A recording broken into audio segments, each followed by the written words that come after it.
राज्यामध्ये एकत्र आहोत, केंद्रामध्ये एकत्र आहोत, परंतु स्थानिक स्वराज्याच्या निवडणुका आम्ही स्वतंत्रपणे लढावं असे निर्देश होते किंवा सर्व पक्ष नेतृत्वांनी एकत्र ठरवलेलं होतं. त्यामुळे या निवडणुकीत आम्ही एकमेकाच्या समोर उभं राहिलो.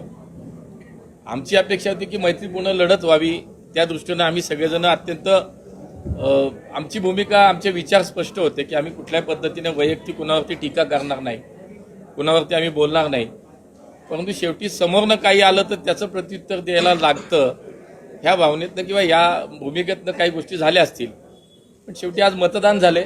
मला असं वाटतं की मतभेद काही प्रमाणात निर्माण झाले, पण मनभेद होऊ नयेत याची काळजी आम्ही तरी नक्की घेतलेली आहे. त्यामुळे भविष्यात उद्या पुढच्या जिल्हा परिषदेच्या निवडणुका असतील किंवा आगामी कुठल्याही त्याच्यामध्ये मनभेद न ठेवता, मनामध्ये कुठलेही मनभेद न राहता आपण मैत्रीपूर्ण वातावरणामध्ये निवडणुका लढवाव्यात.